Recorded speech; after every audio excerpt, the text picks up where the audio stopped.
নিজে পছন্দ করে ভূপালের জন্য যে মেয়েকে বাড়িতে আনতে চলেছো সে মেয়ে কিন্তু এই সংসারের জন্য উপযুক্ত নয়। আমি পছন্দ করলে কিন্তু এরকম মেয়েকে কখনো নিয়ে আসতুম নে। এখন ভেবে দেখেছো মা, ওই মন্দিরের জন্য এমনিতেই বাউন সমাজের সাথে আমাদের কত বড় বিবাদ হয়ে রয়েছে। আরো পাপ করলে সেই পাপ ধর্মেশ হইবে তো। আমি শুধু ভাবছি এবার না কোনো অমঙ্গল ঘটে যায়, এবার না কোনো অমঙ্গল ঘটে যায়।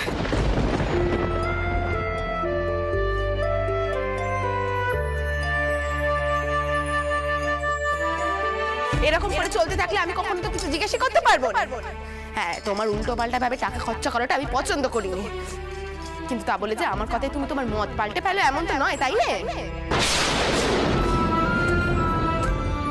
না না, মন্দিরের কাজ হওয়ার পরে খরচাপাতি নিয়ে একখানা ব্যবস্থা করতে হবে, নাহলে এ নিয়ে রোজ রোজ গোল পাতবে। আমি খুব ভালো করে বুঝতে পারছি, কিন্তু কি করব আমি এখন? আগে বরং ভোপালের বিয়েটা ঠিকঠাক ভাবে মিটুক, তারপরে এনে না হয় সবার সাথে আলোচনা করব। তুমি নিজে পছন্দ করে ভূপালের জন্য যে মেয়েকে বাড়িতে আনতে চলেছো সে মেয়ে কিন্তু এই সংসারের জন্য উপযুক্ত নয়। আমি পছন্দ করলে কিন্তু এরকম মেয়েকে কখনো নিয়ে আসতুম নে।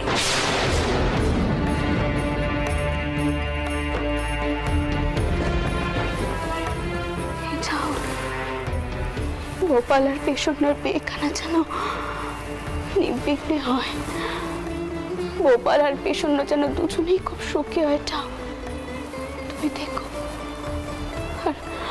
আর পেশন্যকে যেন সকলের মনে থাকে। তুমি দেখোটাও, তুমি দেখো।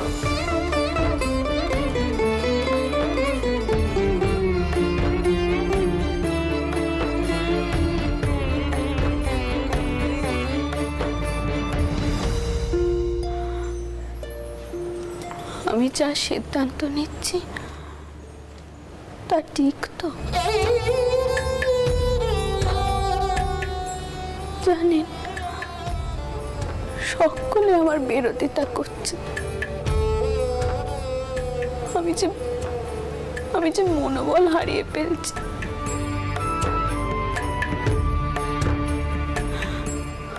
আপনি শুধু একবার কর্নে, আমি যা করছি ঠিক করছি, কর্নে একটি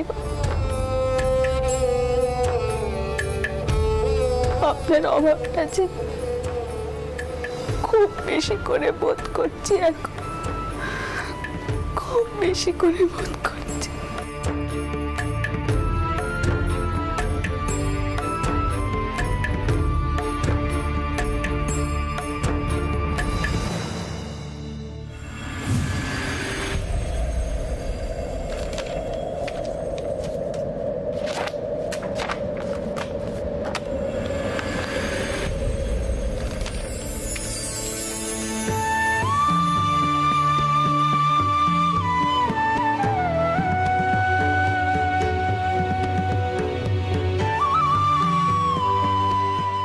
ঠিক পথে চলেছ, আর আমার পূর্ণ সমর্থন আছে তোমার এই সিদ্ধান্তে। আমি সবসময় তোমার পাশে আছি, ভয় পেও না, একদম একদম।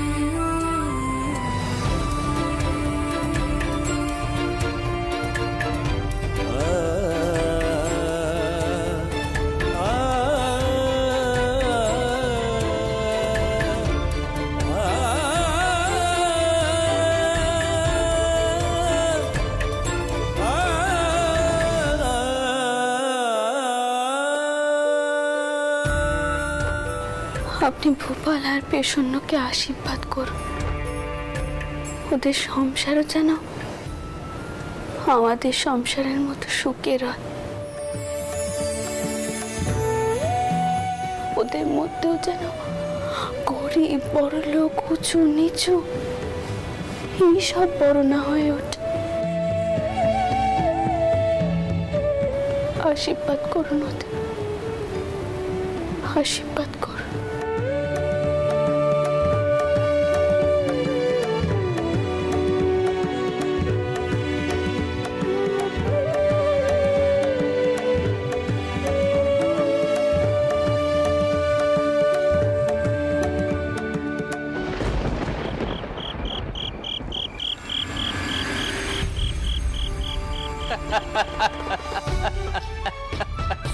দেখেছো বড়দিদি, তিনারা কিছু কইছেন না কেন? বড় জামাই দাদা কোন মেয়েটারে কেমন লেগেছে? পাতির পছন্দ হয়েছে তো? আরে কি আশ্চর্য মথুর, ছোট শালি তো তখন থেকে একই প্রশ্ন করে যাচ্ছে। আরে পছন্দ অপছন্দের কি আছে? দেখো দেখো দেখো ছোট শালি, দেখো একটি মেয়ে যখন বিয়ে করে শ্বশুর বাড়িতে যায় তখন তাকে তার শ্বশুর বাড়ির নিয়ম কানুন আদব কায়দা সবকিছু ভালোভাবে রপ্ত করতে হয়। আর বউ হিসেবে সে কেমন তার বিচার তো হবে তার উপরে, তাই না? প্রথমেই বলো। আপনি এরকম ঘুরিয়ে পেঁচিয়ে কথা কইবেন না তো।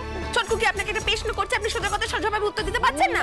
ছোটকুকি আপনাকে কি জিজ্ঞেস করছে যে মেয়েকে পছন্দ হয়েছে কিনে, মানে কি কি কি মনে হয় সে এই বাড়িতে এসে আদব কায়দার সাথে মানিয়ে নিতে পারবে কিনে? দেখুন, যদি মেয়ে পছন্দ না হয় তাকে এখনই কয়ে দিন। শুধুমাত্র তো আশীর্বাদ হয়েছে, বিয়ে তো ভেঙেও দেওয়া যেতে পারে নাকি? না, তার হয় না বড়দিদি। মেয়ের বাপ গরিব হতে পারে, কিন্তু তার মান সম্মান বলে কিছু আছে। এমনিতেই মেয়ের বিয়ে হচ্ছে না বলে উনি সমাজে লাঞ্ছিত, আর এই বিয়ে যদি ভেঙে যায় তাহলে উনি সমাজে মুখও দেখাতে পারবেন না। আর আপনার ছোট বোন যখন সব দেখে শুনে নিয়েছে তখন আর এ কথা উঠছে কেন?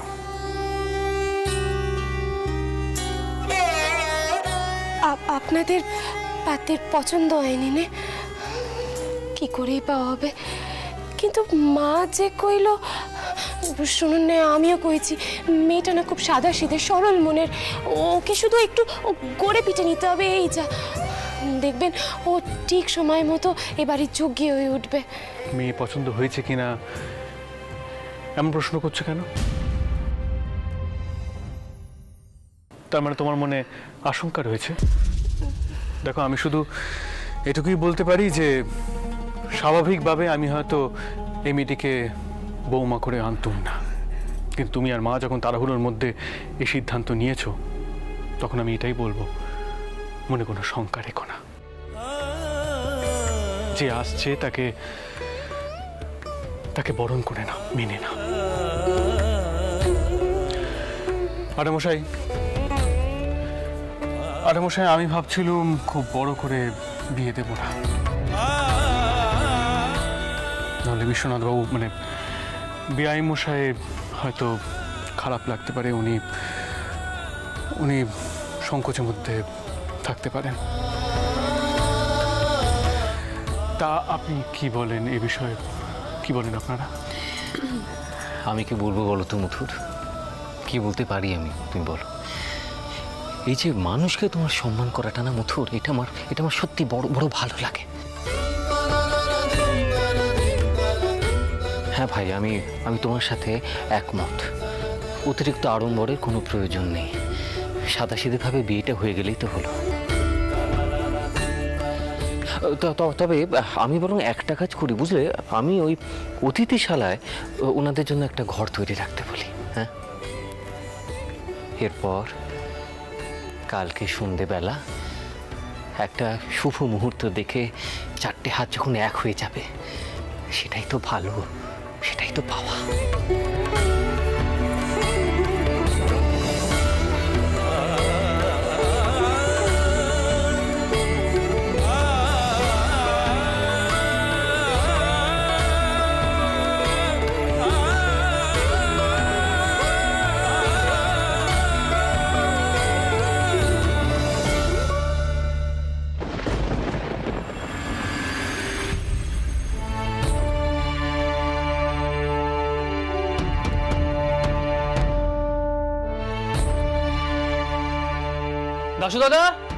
দাশু দাদা, বলছি সদরে সব ঠিকঠাক আছে তো? তুমি কিন্তু দিকটা ভালো করে দেখো, বুঝলে? আমি সব দেখে নিচ্ছি কর্তা, আপনি কিচ্ছু চিন্তা করবেন না। ঠিক আছে, ঠিক আছে।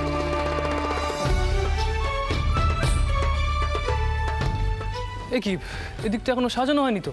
তাড়াতাড়ি হাত চালাও, অনেক কাজ পড়ে আছে, বুঝলে? ওদিকে অনেক কাজ পড়ে আছে। আর আর দেখো সাজানোতে যেন কোনো ফাঁক না থাকে, বুঝলে?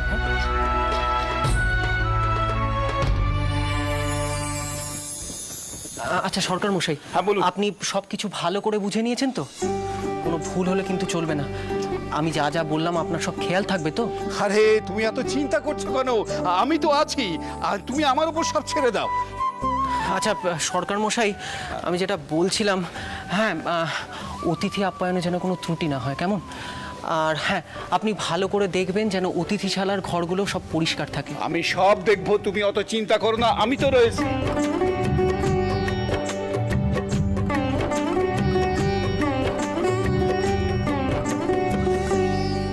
যদু দাদা তুমি এখানে? আচ্ছা ভোপাল দাদার সাজখানা কেমন হয়েছে তুমি একবারটি দেখবে না? আচ্ছা আচ্ছা দারিকা, আমরা সাজগোজের কি বুঝি বলতো? হ্যাঁ, মহেন দাদাই সাজগোজের সেরা, বুঝলি তো? মহেন দাদা এগুলো ভালো বোঝে, তাই মহেন দাদাই ঠিক করুক কি হবে।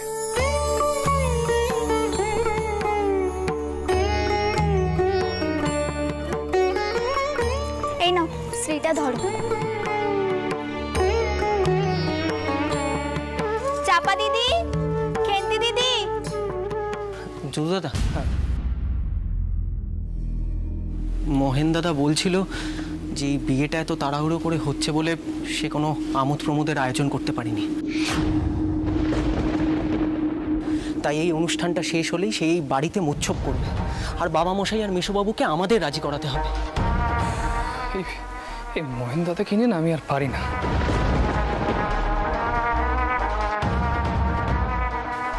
তাই ভাবছি সে এখনো এলো না কেন?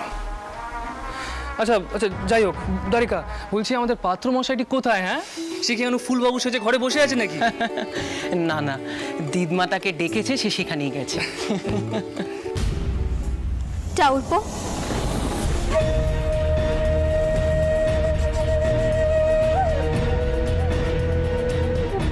চাউরপো বলি, মাসিমণি আর দিদমাই কেমন পাত্রী এনেছে ভোপাল টাউরপোর জন্য? ভোপাল টাউরপো পারবে তো তাকে সাথে মানিয়ে নিতে?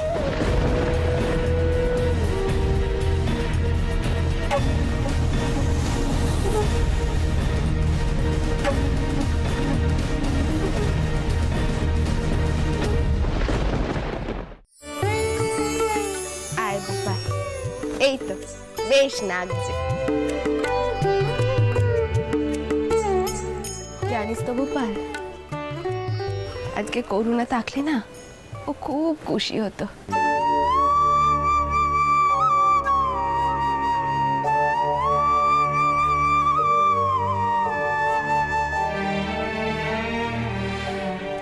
কিন্তু একেই হয়তো বলে কপালের পের।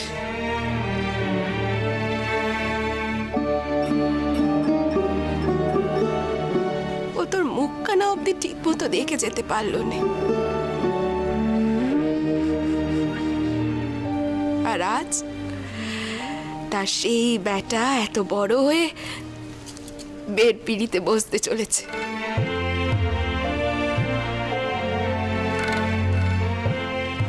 আজ ও থাকলে খুব খুশি হতো, খুব খুশি হতো।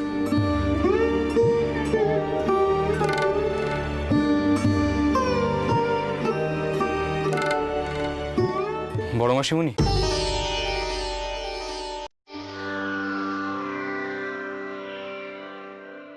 আমি তো আমার মায়ের কথাতেই বিয়ে করছি। মা আমার বিয়ে দেখছেন তো, তাহলেই হবে। আমি তো আমার নিজের মা বলতে একজনকেই জানি।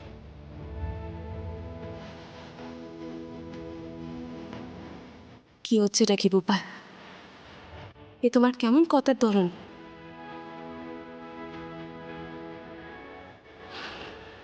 বড়দিদি যে মায়ের কথা বলছে সে তোমায় জন্ম দিয়েছে।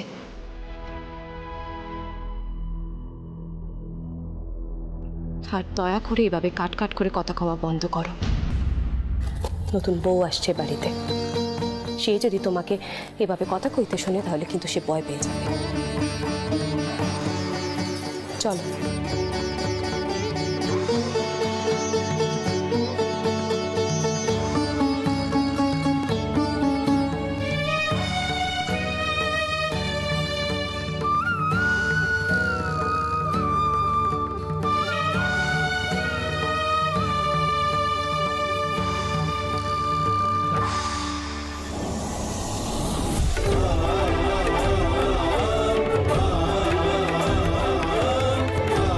আমি তো আমার মায়ের কথাতেই বিয়ে করছি। আমি তো আমার নিজের মা বলতে একজনকেই জানি।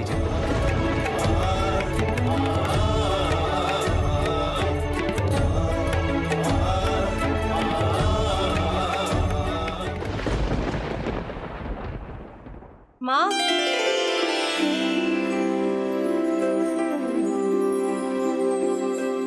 যাক হয়েছে, আশীর্বাদ করি। সুখী হও। এসো এদিকে।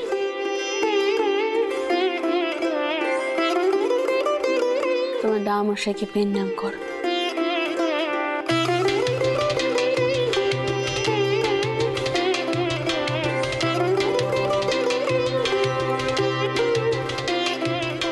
আপনি আপনার নাতিকে আশীর্বাদ করো, ও যেন সুখী হয়। একখানা কথা কই তোমাকে দাদু ভাই, শোনো। জন্ম মৃত্যু বিয়ে তিন বিধাতা নেই, ভগবানই কিন্তু নিকে পাঠান কখন কার জন্ম হবে, মৃত্যু হবে, বিয়ে হবে। তাই বিয়ের বাঁধন কিন্তু শুধু এক জন্মের বাঁধন নয়, বিয়ের বাঁধন 7 জন্ম। এই কথাখানা কিন্তু ভুলে গেলে চলবে। তোমরা হলে এখনকার দিনকার কলেজে পড়া ছেলে পেলে, বিয়ে নিয়ে তোমাদের অনেক রকমই ভাবনা চিন্তা আছে।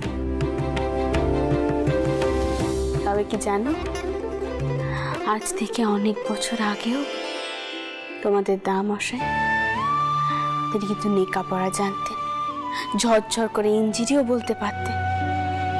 তিনিও আমার মতো মুখ্য মেয়ে মানুষকে রাজরানী করে এই বাড়িতে নিয়ে এসেছিলেন। দেখো,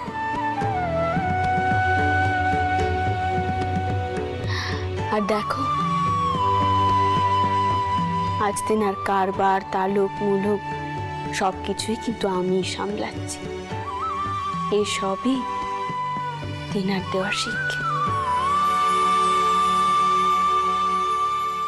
দিদমা, তুমি এসব কথা কেন বলছো? আমি এসব কথা কইছি তার কারণ, যাকে তুমি বউ করে নিয়ে আসতে চলেছ তাকে যদি নিজের যোগ্যী বলে মনে নাও হয়, নিজের যোগ্যী করে তুলতে হবে।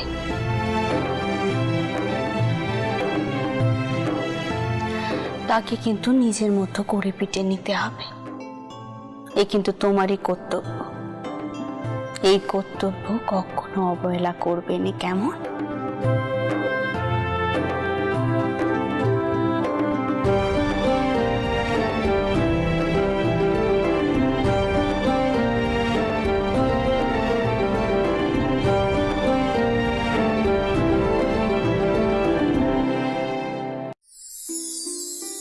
আয় বাচ্চা আয়।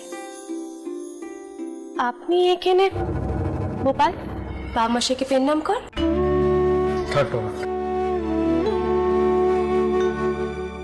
একটা কথা মাথায় রেখো, বিয়ে করার অর্থ হলো একজনের দায়িত্ব নেওয়া। আমি যেন কখনো না শুনি যে সে দায়িত্ব নেওয়ায় তোমার কোনো ত্রুটি হচ্ছে।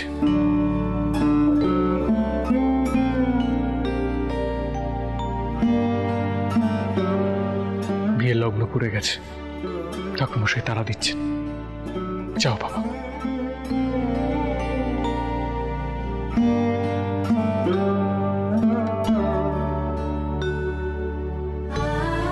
তোর বউকে আমি নিজে গড়ে পিটে নেব। আমি জানি সে পারবে। তুই তুই চিন্তা করিস নে। আমি কি একবার যৌতুকে ডাক দি, তুই আয়। হ্যাঁ, যদু, যদু,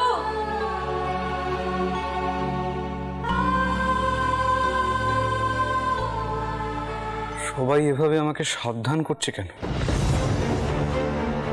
মা নিশ্চয়ই নিজের মতো কাউকেই বউ করে নিয়ে আসছে, তাহলে বারবার গড়ে পিঠে নেওয়ার কথা কেন উঠছে?